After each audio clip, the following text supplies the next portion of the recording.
비시디아 안디옥 유대교 지도자 그 무리들은 바울의 설교를 듣기 위해 평소 자신들이 말씀을 가르치고 또 설교 때와는 비교할 수 없는 그 대인파가 유대인 회당으로 몰려드는 것을 보고서는 바울에 대한 시기심이 불일 듯 일어났습니다.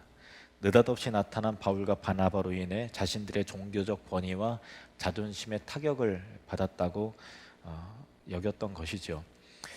그들은 바울을 시기하는 것으로 그치지 않고 바울의 말을 일일이 반박하였을 뿐 아니라 바울을 비방하기까지 했습니다. 한마디로 유대교 지도자 무리는 자신들이 장악하고 있는 유대인 회당에서 바울이 더 이상 설교하지 못하도록 방해했습니다. 유대인 회당에서 설교할 수 없게 된 바울은 하나님께서 이방인들을 구원하시리라 약속하신 이사야서의 말씀을 인용하면서 자신은 이제부터 이방인에게로 향하노라 하며 천명했습니다. 바울의 그 말에 그동안 유대인들로부터 이 종교적인 차별을 당해오던 이방인들이 기뻐하면서 이방인이 자신들에게도 차별 없는 구원을 베풀어 주시는 이 하나님의 은혜에 감격하고 기뻐하고 하나님의 말씀을 찬송했습니다.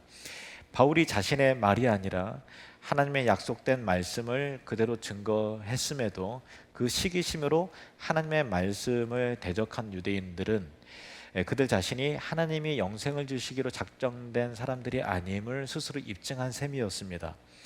또 하나님을 알지 못하던 이방인들은 하나님의 말씀을 믿음으로 받아들이고 그 말씀을 기뻐하고 또 찬송함으로써 자신들이 영생을 주시기로 작정된 사람임을 스스로 증명한 셈이었습니다.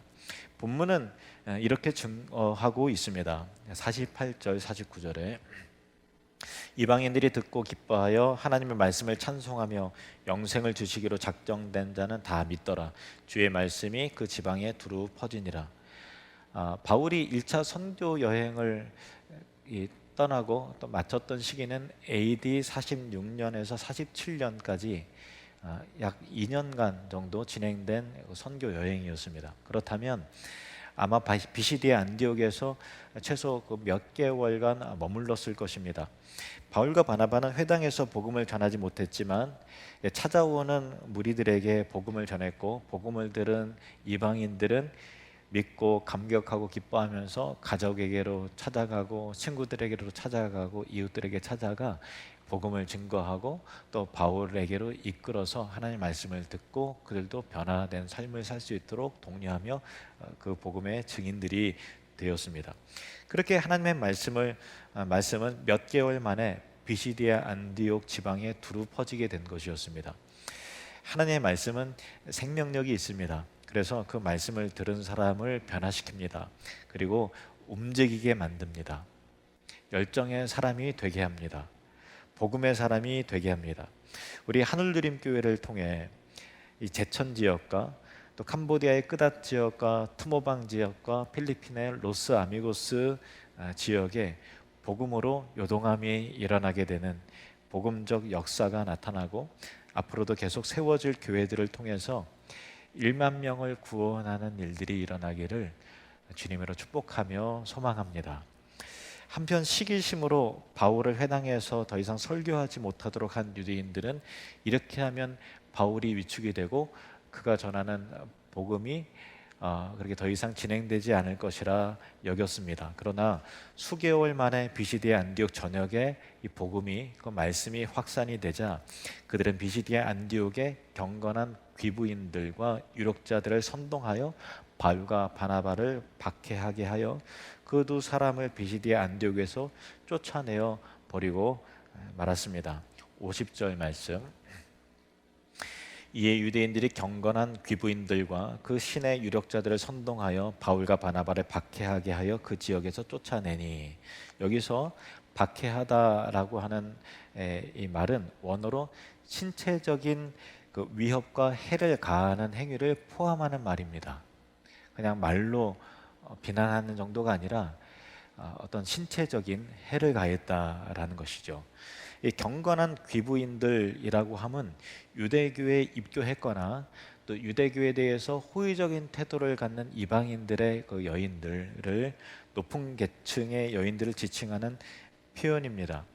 아마 그들은 이방인들이었지만은 유대인들로부터 많은 존경을 받았을 것이며 또 비시디아 안디옥에서 지위와 서열에 있어서 최고의 영향력을 갖는 상위 계층의 그 사람들이었습니다. 그러나 그들은 아무것도 모른 채 유대인들에 의해 거짓 모함에 선동이 되었습니다. 평소 잘 친분 있게 지내던 사람들이 악감정을 품고 말을 하니까 그 말에 같이 격앙이 돼서 그렇게 선동이 된 것이죠. 그래서 그 신의 유력자들인 아마도 그들의 남편들과 또 다른 지인들을 그 일에 가담토록 하게 하였던 것입니다. 그들은 무지에 의해 선동당하여 하나님의 택하신 사도들을 사기꾼이나 또 강도와 같은 부류로 취급하여 신체적인 위해를 가하면서까지 유대교 지도자들의 악행에 가담하여 박해의 앞장을 서게 되었다라는 내용입니다. 인류가 하나님 앞에 범죄할 때는 늘 누군가 선동하고 또 무지한 이들이 선동당하여, 그래서 하나님 앞에 범죄하는 일들이 역사 안에서 계속 반복적으로 일어났다는 사실을 아십니까? 출애굽한 이스라엘 백성들이 바란 광야 가데스에 이르렀을 때 모세는 하나님께서 약속하신 가나안 땅을 미리 살펴보기 위해서 각 지파별로 대표자 한 사람씩 뽑아서 12명의 정탐꾼을 가나안 땅으로 보냈습니다. 40일 만에 가데스로 되돌아온 정탐꾼들 가운데 10명이 가나안 땅으로 들어가면 절대 안 된다고 이스라엘 백성들을 선동하기 시작했습니다. 가나안 땅의 주민들은 거인족이라 그 앞에 자신들은 메뚜기와 같기 때문에 메뚜기에 불과하므로 그 땅에 들어가게 되면 모두 다 몰살당하게 될 것이라고 이스라엘 백성들을 선동한 것이었습니다. 역시 정탐꾼이었던 갈렙과 여호수아가 가나안 원주민을 반드시 이길 수 있음을 피력했지만 이미 10명의 그 사람들에게 선동당한 이스라엘 백성들은 밤새도록 통곡하며 차라리 우리 사령관을, 지휘관을 따로 세워서 애굽으로 돌아가자 하면서 도리어 진실을 말하는 갈렙과 여호수아를 돌로 쳐 죽이려고 했던 것입니다. 결국 그들은 가나안 땅에 입성하지 못했고 40년 광야의 길에서 엎드려 죽는 비극을 자초했습니다. 선동하는 악행과 선동당하는 무지의 결과였던 것이죠. 인류 최초의 선동적 범죄는 뱀이 하와에게 찾아온 것으로부터 시작이 되었습니다. 뱀이 말합니다. 하나님이 참으로 너희에게 동산 모든 나무의 열매를 먹지 말라 하시더냐? 너희가 결코 죽지 아니하리라. 너희가 그것을 먹는 날에는 너희 눈이 밝아져 하나님과 같이 되어 선악을 알 줄 하나님이 아심이니라. 이 말에 선동이 된 하와는 금단의 열매를 따먹고 남편에게도 주어서 그로 가담하여 함께 타락하여 하나님께서 기대하시는 정상적인 방향에서 이탈되었던 것이죠. 이것이 타락입니다. 그러니까 선동된다라고 하는 것은 하나님께서 기대하시는 그 길에서 이탈되어서 멀어져 가는 결과를 갖게 됩니다. 우리도 선동당하여 타락했던 이들의 후회드림을 아십니까? 우리는 너무나 쉽게 선동당하고 아무것도 모른 무지한 채로 다른 사람의 말에 쉽게 흥분해서 비난하고 저주하고 또 불평을 품습니다. 성경을 자세히 보면 선동은 정치나 이념, 문제에 국한하여 언론과 국민, 다수와 다수 사이, 집단과 집단 사이에서만 일어나는 것이 아니라 우리의 삶의 전반에 걸쳐 개인과 개인 사이에서도 또 심지어는 교회 안에서도 선동하는 악행과 선동당하는 무지를 우리가 얼마나 자주 범하는지 모릅니다. 그러면 마귀가 만들어내는 어떤 상황 속에서 혹은 마귀의 도구가 된 어떤 이들이 우리를 선동하려고 할 때, 부추겨서 우리를 격앙시키려고 할 때 이를 어떻게 분별해낼 수 있을까 하는 것입니다. 이것을 분별하기만 하면 우리가 선동당하는 죄를, 비극적인 결과를 예방하는 데 있어서 굉장한 중요한 지혜의 교훈이 될 것입니다. 어떻게 하면 선동을 예방할 수 있을까? 우리가 그때 자신에게 느껴지는 감정과 마음을 잘 살펴보면 분별해낼 수 있습니다. 선동당할 때 느껴지는 대표적인 감정이 있습니다. 그것은 불신, 분노, 원망, 불평, 그런 것들입니다. 하와도 뱀의 말을 들었을 때 하나님에 대해서 오해하고 하나님의 그랬단 말이지 하면서 오해하고 말씀에 대한 불신의 마음이 들었고 이 일에 대한 불만, 원망, 서운함, 분노, 또 심지어는 적개심, 이런 감정이 들었던 것입니다. 가데스 바네아에 있던 이스라엘 백성들도 동일했습니다. 10명의 정탐꾼들에게 선동되었을 때에 하나님과 모세와 아론을 원망했습니다. 그리고 이 상황을 불평했습니다. 그리고 하나님의 약속을 불신했습니다. 모세와 아론, 여호수아와 갈렙에 대하여 분노하고 적개심을 품었습니다. 민수기 14장 2절에서 3절 말씀을 보시면 이스라엘 자손이 다 모세와 아론을 원망하며 온 회중이 그들에게 이르되 우리가 애굽 땅에서 죽었거나 이 광야에서 죽었으면 좋았을 것을 어찌하여 여호와가 우리를 그 땅으로 인도하여 칼에 쓰러지게 하려 하는가? 우리 처자가 사로잡히리니 애굽으로 돌아가는 것이 낫지 아니하랴. 온 이스라엘 회중 전체가 다 선동되어서 원망과 불신과 또 분노의 감정에 빠져버리게 말았던 것입니다. 하룻밤에 이 악감정과 이 불편한 마음과 이 분노의 감정이 다 온 백성들에게 그렇게 전염이 되었던 것입니다. 그리고 모두가 다 악한 말을 쏟아놓는 것이었습니다. 이에 하나님은 이렇게 말씀하십니다. 이어서 26절부터 보시면 여호와께서 모세와 아론에게 말씀하 이르시되 나를 원망하는 이 악한 회중에게 내가 어느 때까지 참으랴. 이스라엘 자손이 나를 행하여 원망하는 바 그 원망하는 말을 내가 들었노라. 그들에게 이르기를 여호와의 말씀에 내 삶을 두고 맹세하노라. 너희 말이 내 귀에 들린 대로 내가 너희에게 행하리니. 그들이 뭐라고 말하면 차라리 광야에서 죽는 게 낫다고 그랬어요. 그러니까 그 말대로, 그 말이 내 귀에 들린 대로 내가 너희에게 행하리니 너희 시체가 이 광야에 엎드러질 것이라.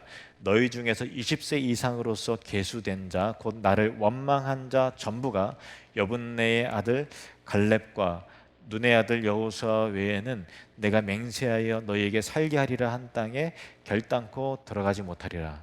쉽게 말하면 선동당한 모든 자들이 이 가나안 땅에 들어가지 못하게 될 것이다 라는 참 무서운 선언의 말씀을 하나님이 하셨다는 것입니다.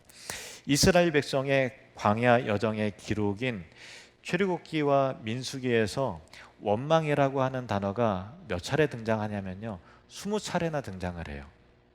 무슨 말인가 하면은 그들은 광야 여정 가운데 계속 선동당하며 원망의 마음을 품고 적개심의 감정을 품고 그러다가 돌이키다가 또 선동당하고 또 잘못했다가 했다가 또 선동당하여 원망하는 그런 삶을 살았다라는 것입니다. 악한 자들에 의해 선동되었을 때 그들이 하나님의 백성이라 할지라도 원망의 감정, 불신, 불평, 분노의 감정에 사로잡히는 것을 봅니다. 그리고 그 결과는 언제나 비극적이었습니다. 자, 어떻게 하면 선동당을 피할 수 있을까 할 때 내 안에 있는 감정을 살펴보시면 그 위기에서 벗어날 지혜를 얻습니다. BCD의 안디옥에 있는 유대교 지도자들은 경건한 귀부인들과 유력한 자들을 선동할 때 아마 이렇게 말했을 것입니다.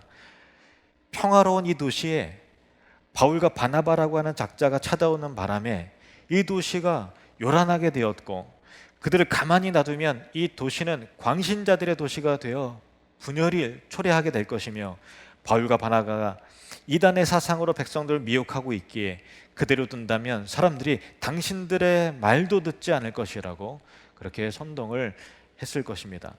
그리고 이 말에 의해 고위층 고상한 여인들과 유력자들은 아무것도 모른 채 같이 분노하면서 적개심을 품고 원망의 감정에 휩싸여서 바울과 바나바를 핍박하고 신체적으로 위해를 가하면서 하나님을 대적하고 복음을 거스르고 말았다는 것입니다.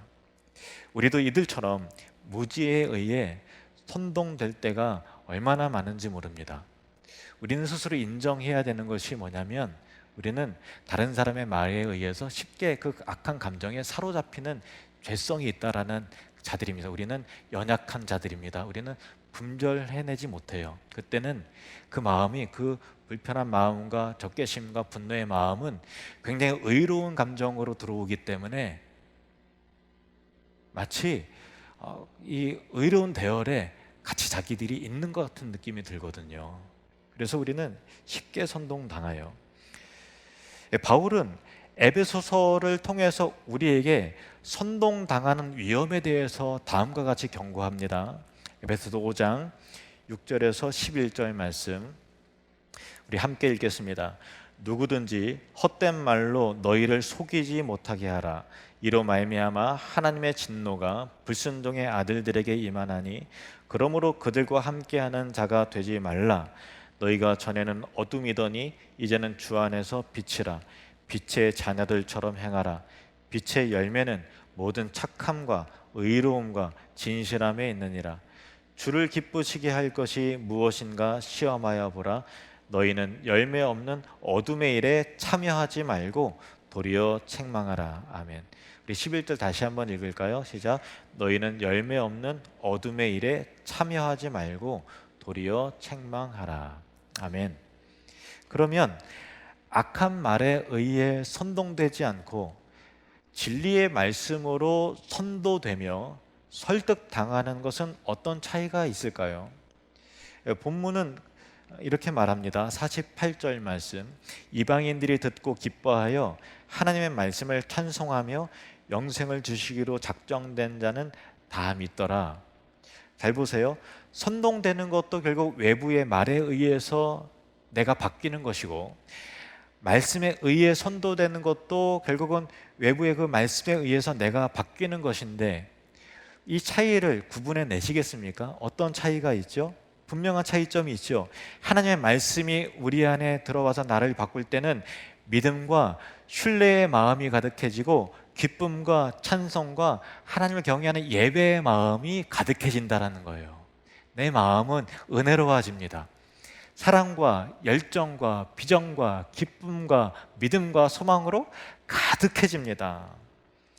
그리고 이 기쁨과 은혜는 상황에 따라서 주어지는 일시적인 기쁨이 아니었다라는 거예요. 영원한 즐거움과 꺼지지 않는 기쁨이었습니다. 천국의 누림이 있었다라는 거예요. 그 다음 내용이 이렇습니다.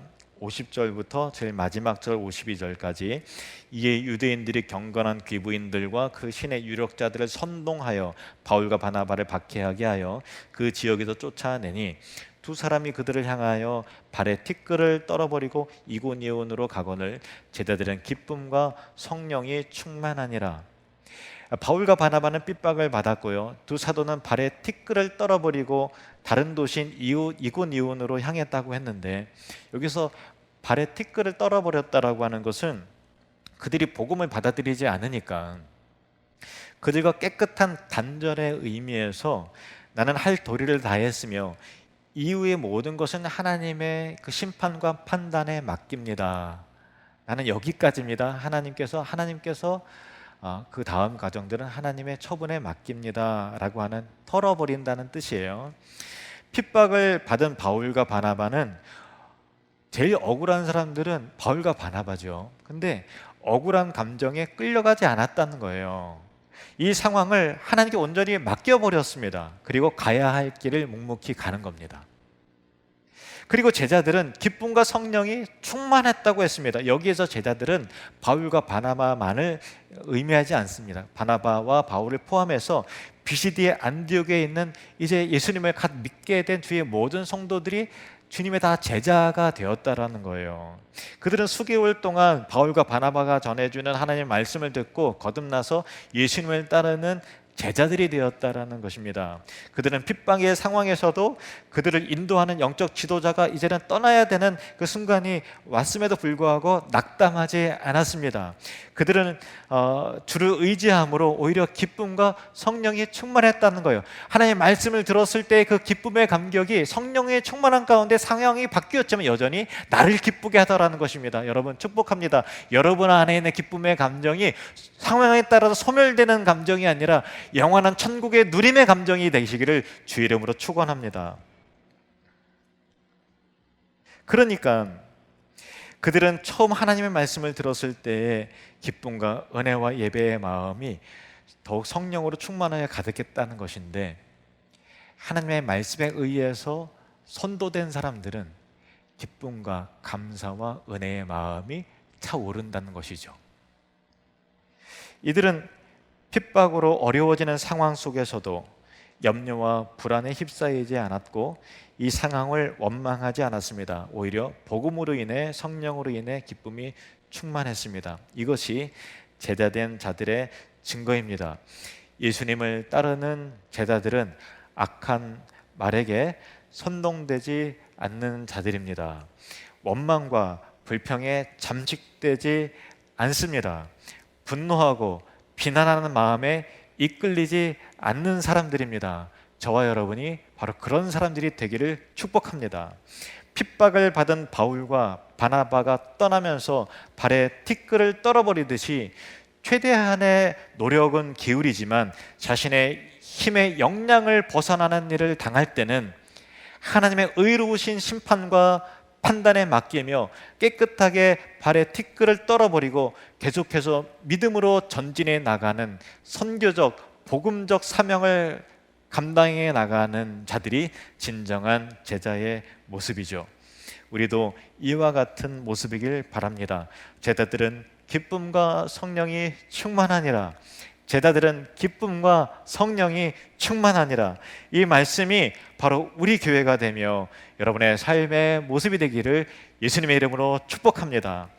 후에 바울은 에베소서에서 선동당하지 않는 신앙, 선동당하지 않는 신앙, 악한 자들에게 내 감정을 빼앗기지 않는 그 신앙, 성령으로 충만한 자들의 교회의 모습, 복음으로 기뻐하고 즐거워하는 성숙된 참된 신앙을 소개하면서 우리에게 다음과 같이 도전하고 있습니다. 자, 에베소서 5장 15절에서 21절 말씀 우리 함께 읽겠습니다. 그런즉 너희가 어떻게 행할지를 자세히 주의하여 지혜 없는 자 같이 하지 말고 오직 지혜 있는 자 같이 하여 세월을 아끼라. 때가 악하니라. 그러므로 어리석은 자가 되지 말고 오직 주의 뜻이 무엇인가 이해하라. 술 취하지 말라. 이는 방탕한 것이니 오직 성령으로 충만함을 받으라. 시와 찬송과 훌륭한 노래들로 서로 화답하며 너희의 마음으로 주께 노래하며 찬송하며 범사에 우리 주 예수 그리스도의 이름으로 항상 아버지 하나님께 감사하며 그리스도를 경외함으로 피차 복종하라. 아멘. 기도하시겠습니다.